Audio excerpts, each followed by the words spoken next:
It was the kind of cold that didn't just freeze your skin, it settled into your marrow and stayed there. Sunday, December 17, 1944. The Ardennes Forest, Belgium. The mist hung low over the rolling hills, a thick gray blanket that swallowed sound and obscured vision. To the men of Battery B, 285th Field Artillery Observation Battalion, this was supposed to be a ghost front. A quiet sector where battered units came to lick their wounds, and green units came to learn the ropes before facing the real war inside Germany. They were wrong, dead wrong. Just 24 hours earlier, Adolf Hitler had unleashed his last, desperate gamble in the West, Operation Whacked 'em Rhine. The Battle of the Bulge had begun. 3 German armies were currently smashing through the thin American lines, pouring steel and fire into the snowy forests. But for the men of the 285th, bumping along in a convoy of 30 jeeps and trucks, the full magnitude of the disaster hadn't hit them yet. They were artillery observers, technicians, and drivers, support troops, not frontline infantry. They carried M1 carbines, a few Thompson submachine guns, and 1911 pistols. They were equipped to spot targets, not to fight off an armored division. The convoy was commanded by Captain John Parker, moving south from Malmedy toward the town of St. Vith. The mood was tense but not frantic. The rumors were flying, reports of German paratroopers, stories of breakthroughs, but nothing was confirmed. The engine noise of the 6x6 trucks droned on, a hypnotic rhythm against the crunch of tires on snow-packed roads. Lieutenant Virgil Larry, a battery officer, watched the tree line pass by. The pine forests were dense, dark, and silent, too silent. Around 12:30 p.m., the convoy approached a frantic intersection known as the Bognes Crossroads, often called 5 Points by the GIs. It was just a spot on the map where Route N23 met N32, marked by a small cafe and a few farm buildings. What Lieutenant Larry didn't know, what none of them knew, was that they were on a collision course with the spearhead of the 6th Panzer Army. Barreling toward that same intersection was Kampfgruppe Peiper. This was not a standard Wehrmacht unit. This was the 1st SS Panzer Division Leibstandarte SS Adolf Hitler. They were the elite of the elite, fanatical, hardened by years of savage warfare on the Eastern Front. Their commander, Lieutenant Colonel Joachim Peiper, was 29 years old, ruthless, and under strict orders to reach the Meuse River at all costs. His column was a juggernaut of destruction. Panther tanks, Panzer IVs, and the terrifying Tiger II, King Tigers. 70-ton monsters with armor so thick that standard American anti-tank rounds bounced off them like hail. Peiper didn't care about prisoners. He didn't care about the rules of war. He cared about speed. Terror was a weapon, and he intended to use it to break the American morale. The moment of contact was sudden and violent. As the American convoy rolled past the Café Baudarway at the crossroads, the lead elements of the SS column emerged from the mist like iron leviathans. The first 88 shells screamed through the air, slamming into the lead American jeep. The explosion shattered the winter silence. Metal twisted. Glass sprayed across the asphalt. Tank, tank, the scream went down the line. Panic erupted. The American trucks skidded to a halt, tires locking on the ice. Men belayed out of the canvas-covered backs of the Dussenderhafs, scrambling for the shallow roadside ditches. The German response was overwhelming. The lead Panther tanks opened up with their coaxial machine guns, the rapid rip-rip-rip of the MG-42s tearing through the soft-skinned American vehicles. Tracers zipped through the fog, angry red hornets seeking flesh. Lieutenant Larry hit the mud, clutching his carbine. He looked up to see the impossible. German armor was rolling right through their convoy. Half-tracks filled with SS Panzer Grenadiers in camouflaged smocks were spraying the ditches with automatic fire. The sheer volume of lead was deafening, a continuous, roaring tear in the atmosphere. The Americans tried to fight back. A few brave souls popped up to fire their rifles. But what can a .30 caliber carbine do against sloping steel armor? It was a massacre in motion. The German tanks didn't even stop. They simply crushed the jeeps blocking their path, treads grinding metal into the frozen mud. Within 15 minutes, it was over. The convoy was wrecked. Smoke billowed black and oily into the gray sky, smelling of burning rubber and roasted propellant. Captain Parker, realizing that further resistance was suicide, gave the order. Surrender, cease fire. Slowly, hesitantly, the firing died down. Hands went up. White handkerchiefs were waved. Men rose from the freezing ditches, mud-caked and shivering, not just from the cold, but from the adrenaline crash. They were now prisoners of war. Under the Geneva Convention, their war should have been over. They expected to be disarmed, searched, and marched to a rear area holding pen. They expected hot coffee eventually. They expected to survive. But as the SS troopers jumped down from their half-tracks, weapons leveled, shouting, "Raus! Raus!" and stripping the Americans of their watches and cigarettes, the atmosphere shifted. There was no professional courtesy here. The eyes of the SS men were cold, detached. They herded the Americans into a snowy field adjacent to the Café Bought Our Way. 113 Americans stood there, clustered together, hands on their heads, breath steaming in the frigid air. They watched the German tanks roll past, the commanders in the turrets looking down at them with disdain. Lieutenant Larry stood near the center of the group. He looked at the faces of his men. They were young, scared, relieved to be alive. They had no idea that the tanks rolling past were just the beginning.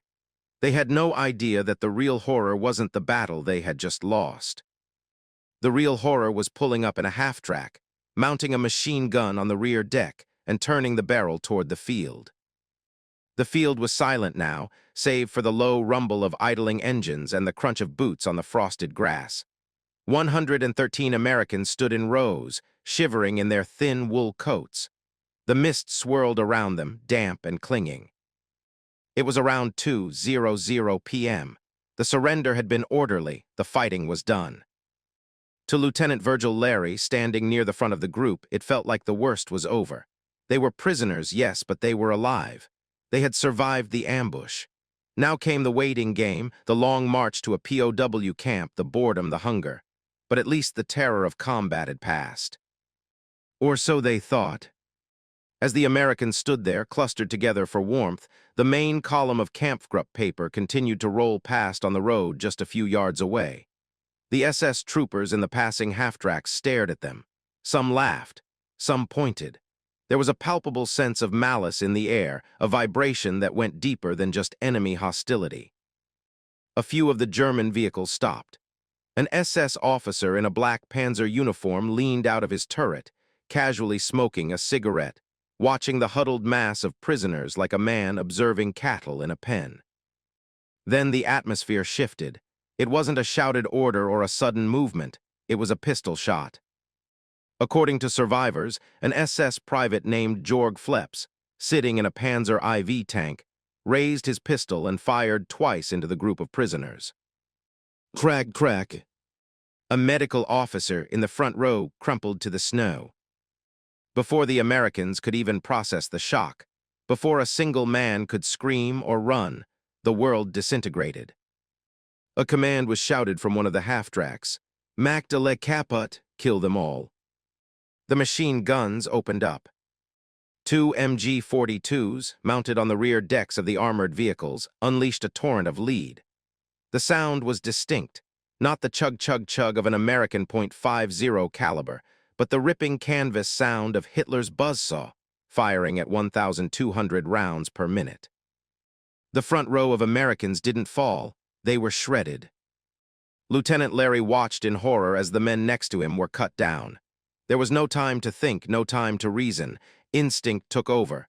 "Hit the dirt!" someone screamed. 100 men dropped to the ground simultaneously. It looked like a scythe swinging through wheat. The air filled with the wet thwack of bullets hitting flesh and the agonizing screams of the wounded. The snow, pristine and white just moments ago, was instantly sprayed with bright arterial crimson. Private First Class Kenneth Ahrens buried his face in the freezing mud.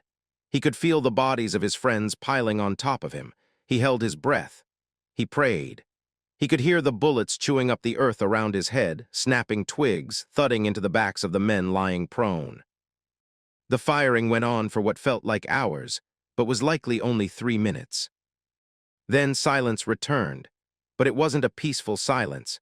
It was broken by the low moans of the dying, the weeping of men in shock, and the harsh laughter of the SS troops. The Germans weren't finished. The machine guns had done the heavy work, but there were still survivors in the pile. Men were moving, arms were twitching, some were trying to crawl away. The SS troops dismounted from their vehicles. They walked calmly into the field, pistols drawn. They moved among the sea of olive-drab bodies, looking for signs of life. This was the coup de grace. Lieutenant Larry lay perfectly still. He was wounded, bleeding, but conscious. He listened to the footsteps crunching in the snow, getting closer. Crunch, crunch, bang. Crunch, crunch, bang. They were walking methodically through the field, shooting anyone who moved, anyone who moaned, anyone who was breathing too loudly. Larry heard a German voice right above him say, "This one is still breathing." A boot kicked him in the ribs. He forced himself to be limp. He forced his lungs to stop. He didn't flinch. A shot rang out next to his ear. The man beside him jerked once and lay still. The Germans were thorough. They laughed as they worked. One survivor later recalled hearing them joke about the American equipment, picking through the pockets of the dead for cigarettes and souvenirs while standing in pools of blood. Another survivor, Private James Mattera, lay under a corpse. He could feel the warm blood of his comrade soaking through his jacket. The smell of iron and cordite was overpowering. He heard a German soldier walking past, humming a tune. For the survivors buried in that pile of humanity, the terror had moved from the physical to the psychological. They were playing a game of statues with death itself. If they shivered from the cold, they died. If they coughed, they died. If they opened their eyes to see if the Germans were gone, they died. The sun began to dip lower in the sky. The temperature dropped. The blood began to freeze on their clothes. And still the Germans lingered. They set up machine guns at the edge of the field just in case. They were watching, waiting for a corpse to move. For the handful of men still alive in that field of slaughter, the ordeal was just beginning. They had survived the execution. Now they had to survive the freezing cold and the eyes of the SS, lying motionless among their dead brothers while the snow began to cover them all.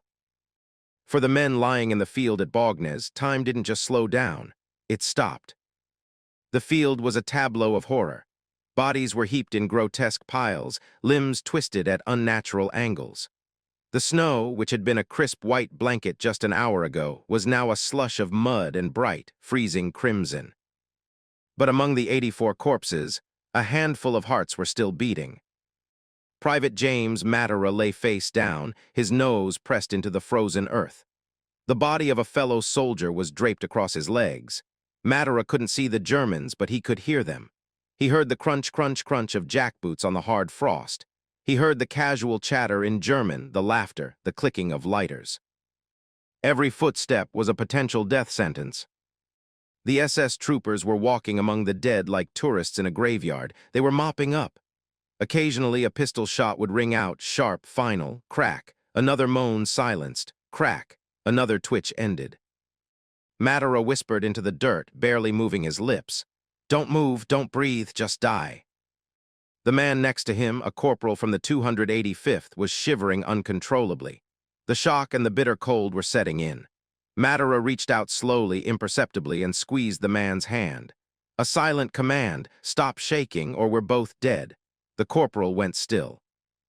For 2 agonizing hours, the survivors played the most high-stakes game of their lives. The cold became a second enemy, almost as lethal as the SS. The temperature was dropping rapidly as the winter afternoon wore on. It was well below freezing. The blood soaking their uniforms began to harden into stiff, dark ice. Fingers went numb. Toes lost all feeling. The urge to cough, to sneeze, to simply shift position to relieve a cramp was overwhelming. But movement meant a bullet to the head. Lieutenant Virgil Larry, wounded in the foot, lay with his eyes closed. He could hear the Germans looting the bodies. They were stripping watches, rings, and cigarettes from the dead. He felt a hand grab his wrist, checking for a pulse or a timepiece. Larry forced himself to go limp to simulate the heavy, dead weight of a corpse. The German soldier grunted, dropped Larry's arm, and moved on. Larry didn't exhale. He held that breath until his lungs burned. Around 4:00 p.m., the sound of the environment changed. The heavy rumble of the Panther and Tiger tanks began to fade into the distance. The main body of Kampfgruppe Peiper was moving out, continuing their drive toward St. Vith. They had a schedule to keep, and they had wasted enough time slaughtering prisoners. But they didn't leave the field unguarded. A rear guard was left behind. A few half-tracks and a tank remained parked near the cafe, their machine guns still trained on the field of corpses. They were the watchers, ensuring that the dead stayed dead. The survivors were now trapped in a lethal dilemma. If they stayed, they would freeze to death when night fell. The temperature was plummeting. The wounded would bleed out. The shock would kill the rest. If they moved, the rear guard would spot them and finish the job with the twin MG-42s. Private Massacre slowly, agonizingly slowly, raised his head just an inch. Through the gloom of the late afternoon, he scanned the field. He saw slight movements in the pile, a head turning here, a hand flexing there. He wasn't the only one left. He realized then that they had reached the breaking point. They couldn't lie there forever. The sun was setting. The shadows were lengthening. It was now or never. "Let's go," someone whispered hoarsely. "Let's make a break for it." But just as the survivors began to tense their muscles, preparing to sprint toward the distant tree line, the sound of an engine roared to life near the cafe. The Germans weren't leaving. They were coming back to check one last time. The roar of the engine wasn't a departure. It was an executioner returning to the scaffold. A German half-track slowly rolled back toward the field, its tracks clanking ominously on the asphalt.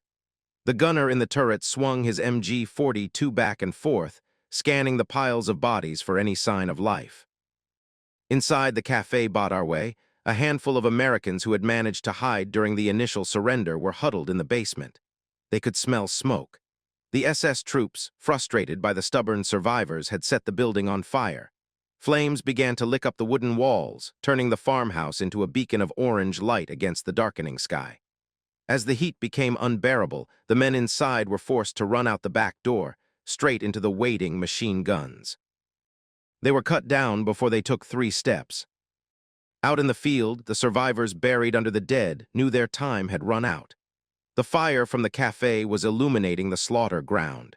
The shadows were dancing, threatening to reveal the slight rise and fall of breathing chests. Now someone hissed, "Go, go, go." It wasn't a sprint. It was a desperate, stumbling lurch. Men whose legs were frozen numb, whose uniforms were stiff with congealed blood and ice, forced themselves upright. It was a scene from a nightmare. The dead were rising. About 20 men scrambled to their feet simultaneously. They didn't look back. They didn't check to see who was with them. They just ran toward the dark tree line to the north, about 200 yards away. The German gunners reacted instantly. "Halt, halt." Then came the familiar, ripping sound of the MG-42s. Zip, zip, zip, zip.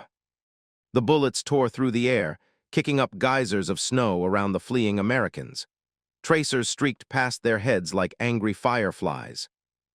Private Massacre ran with a limp, his frozen feet slamming into the uneven ground. He heard a grunt behind him, a heavy thud. He didn't stop. To stop was to die. Lieutenant Larry, wounded and exhausted, pushed himself through the knee-deep snow. His breath came in ragged, burning gasps. He could hear the bullets snapping twigs in the forest ahead of him. The Germans weren't aiming. They were spraying the area, creating a wall of lead. Several men were hit in the back as they ran. They fell face first into the snow, their escape ending just yards from safety. But the survivors had one advantage: the fading light and the smoke from the burning cafe. The swirling mist obscured the German vision just enough. One by one, the Americans threw themselves over a barbed wire fence and tumbled into the dense undergrowth of the forest. They rolled into ditches, crawled behind thick pines, and scrambled into the darkness. They were out of the kill zone, but they weren't safe. The Germans didn't pursue them into the woods. Tank crews rarely liked to leave their armor to fight infantry in a forest at night. But they continued to rake the tree line with machine gun fire and 75 tank shells.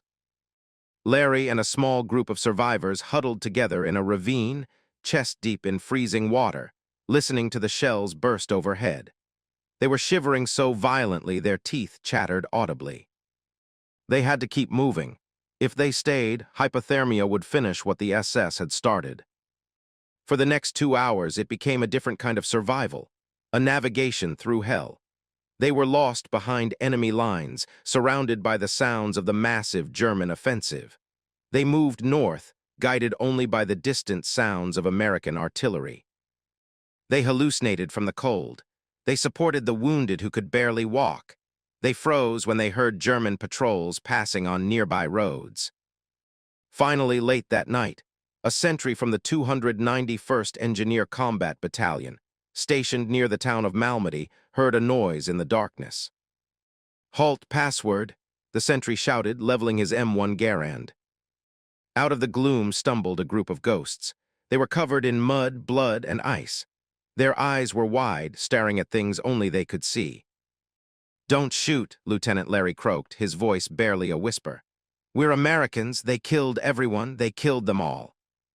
The sentry lowered his rifle, staring in horror at the apparitions before him. He had just met the witnesses to the worst war crime committed against U.S. troops in the European theater. The massacre at Bognes was over, but the story was about to explode. News of the massacre at Bognes didn't just spread through the American lines, it detonated. Within 48 hours, the story of the Malmedy Massacre had reached almost every GI in the Ardennes. The rumors were grim, often exaggerated, but the core truth was terrifying enough. The SS were shooting prisoners. The psychological impact was immediate and brutal. The unwritten rules of war on the Western Front vanished overnight. American units that had once accepted surrenders now hesitated. Order of the day for the 328th Infantry Regiment was issued explicitly. No SS troops or paratroopers will be taken prisoner but will be shot on sight. "Remember Malmedy" became a rallying cry, gritted through teeth by men shivering in foxholes from Bastogne to St. Vith. The massacre had been intended to break American morale through terror. Instead, it hardened their resolve into something cold and merciless. But for the 84 men lying in the field at the Bognes crossroads, the war was over. And for 4 long weeks, they remained exactly where they had fallen.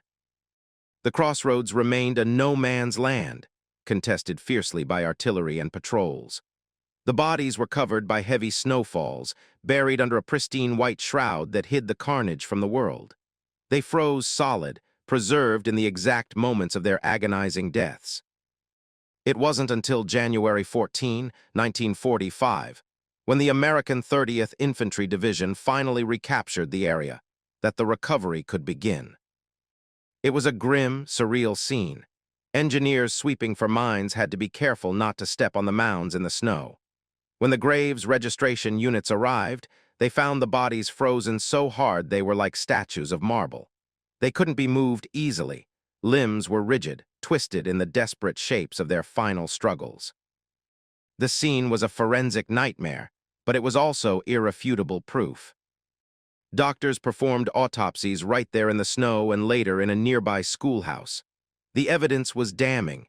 This wasn't combat. This wasn't crossfire, as the Germans would later claim. Most of the men had been shot in the head at point-blank range. Powder burns on their skin indicated pistols held inches from their temples. Others had their skulls crushed by rifle butts. Eyes had been gouged out. Fingers had been cut off to steel rings. It was systematic, cold-blooded murder. The investigators tagged each body with a number, placing a cardboard sign on the snow next to each frozen corpse.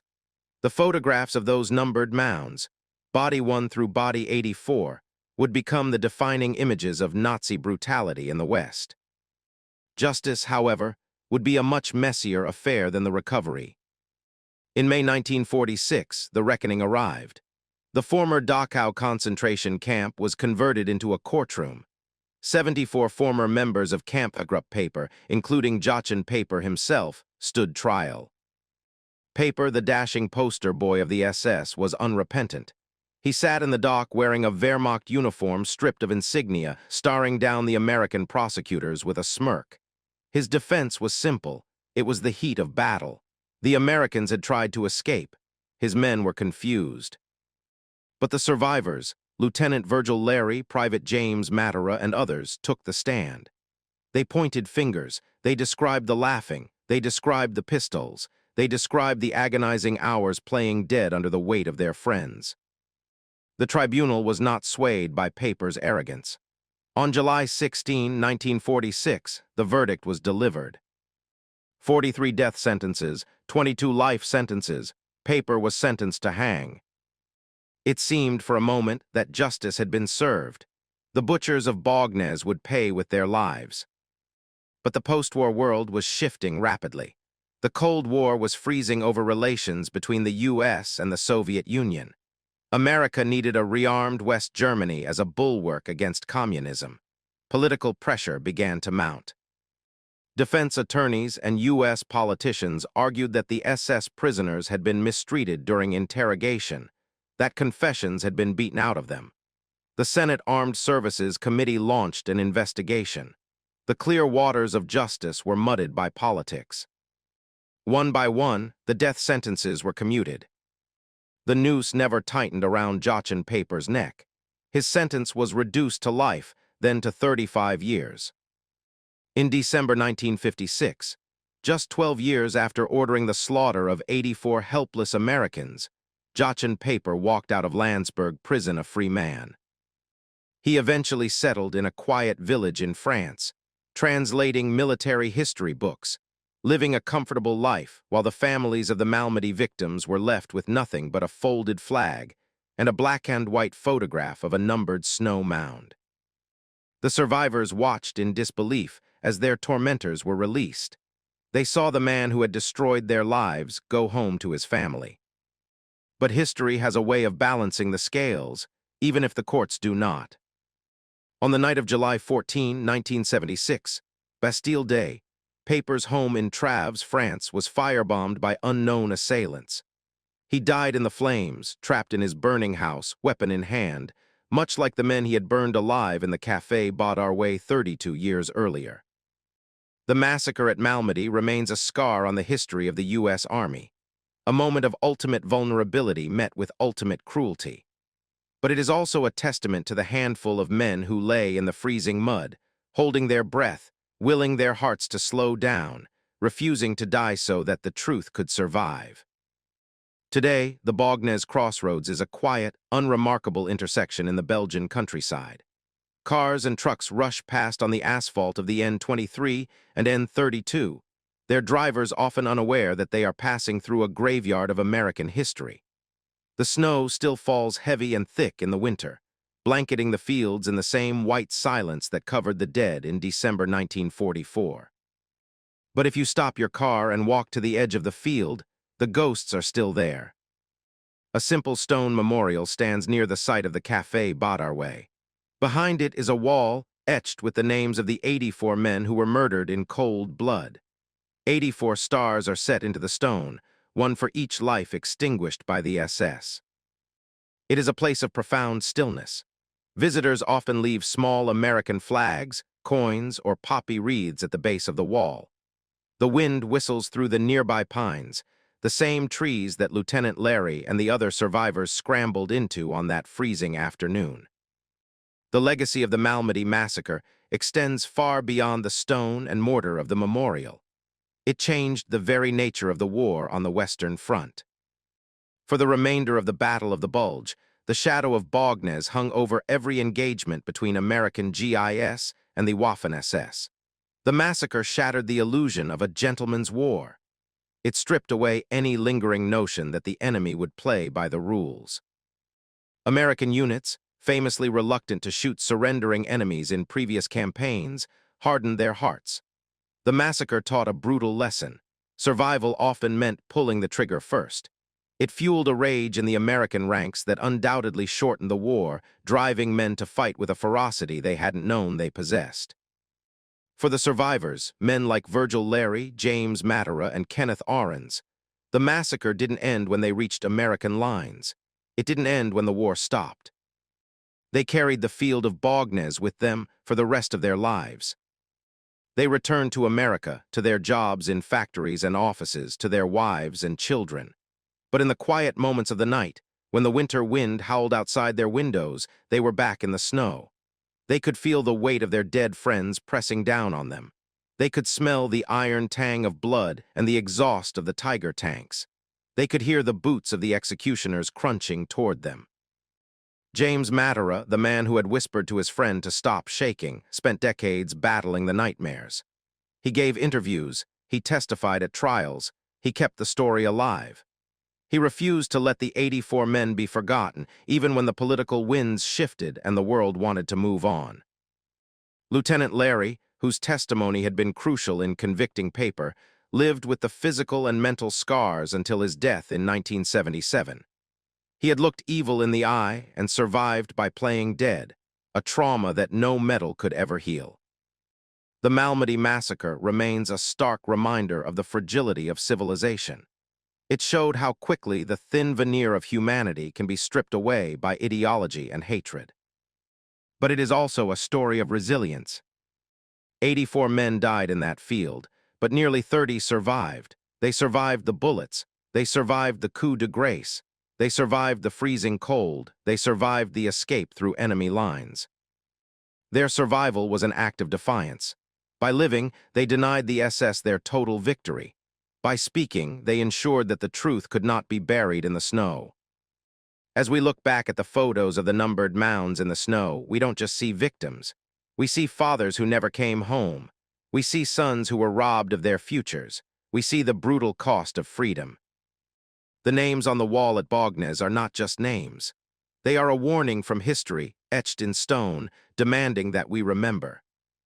This was just one of countless untold stories from the Second World War. Subscribe to WW2 Records as we continue to bring these forgotten chapters of history back to life.